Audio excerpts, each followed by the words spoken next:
Wilujeng sumping pamiarsa sadayana, dina pedaran kali ieu urang bakal sasarengan ngulik kumaha carana janten panyiar warta bahasa Sunda anu profesional.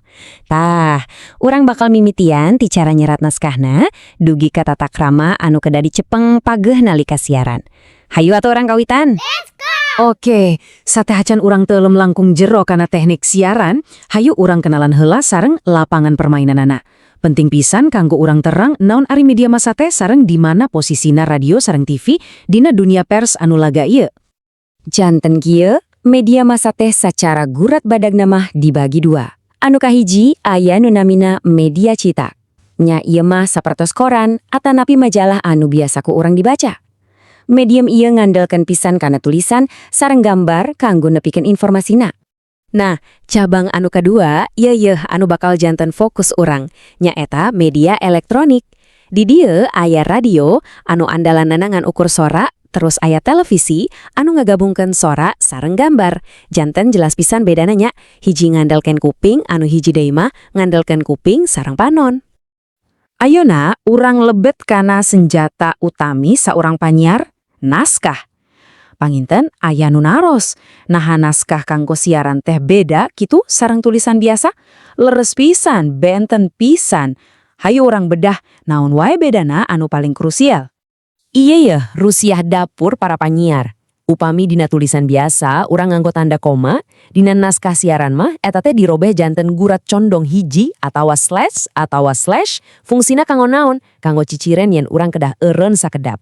Janten ngalirna teh langkung alami. Praktisnya, aturan anu kadua, upami urang mendakan tanda titik, eta kedah digentos ku gurat condong 2, atanapi /JJ.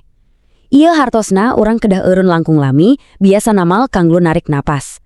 Teknik ieu teh penting pisan, supados sora urang henteu seap di tengah kalimah.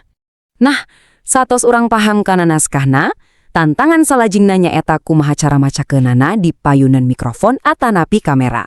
Sok sanaos sami-sami disebat panyiar, tapi percanten aya bedana anu lumayan ageng antawis panyiar radio sareng panyiar TV. Hayo orang tingali? Dasar nama boh panyiar radio, boh panyiar TV, kedah gaduh syarat dasar anu sami. Artikulasi kedah jelas, lentongna kedah merenah, sareng randegan atanapi jedana kedah pas. Tangtosna, sora oge kedah halimpuh, sareng bentes. Ieu teh ibarat pondasinya, kedah leres-leres pageuh. Kanggo panyiar radio mah, sora teh sagala-galana. Leres, modal utamana teh ngan saukur sora anu halimpuh tur jelas. Soanten anu hade, tiasa ngajak pamiarsa ngawangun imajinasina nyalira. Ari masalah posisi diuk sareng mikrofon mah, eta biasanya urusan teknisi.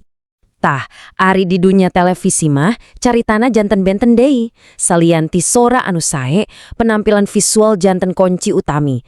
Panyiar kedah merpahatoskeun basa awak, dangdanan anu merenah, sareng anu pangpentingna, tah tingali anu di lingkaran berem, kedah camera face atanapi pantes ditingali dina kamera.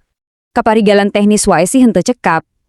Janten panyiar teh sanes ngan ukur soal sora anu sae, atanapi penampilan anu rupawan. Tapi urang oge ngagaduhan tanggung jawab moral anu ageng. Kusabab kitu, urang kedah pisan nyepeng pageuh tata krama sareng kode etik jurnalistik.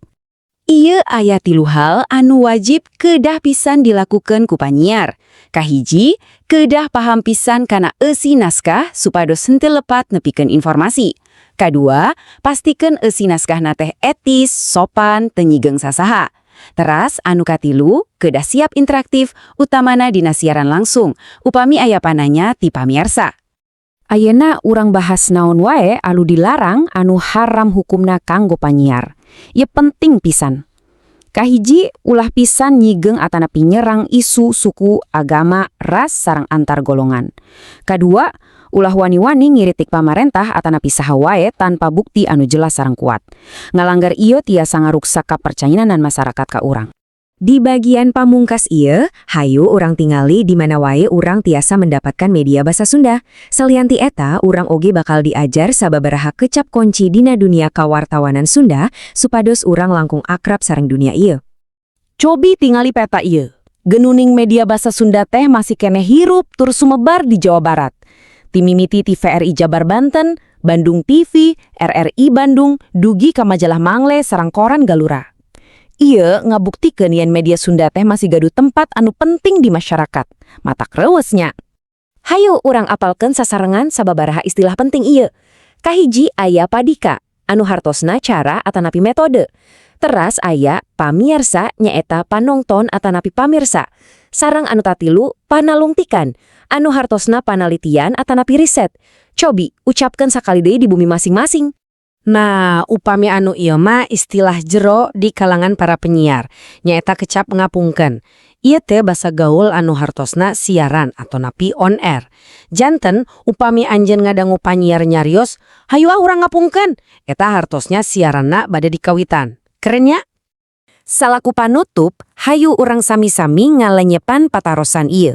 Di zaman serba digital sapertos ayeuna, di mana sadayana tiasa jantan panyiar, kumaha lengkah urang salajengna supados siaran basa Sunda teh tetep hirup, teras sareng dipikaresep utamina ku generasi ngora. Hatur nuhun parantos nyakseni padaran ieu.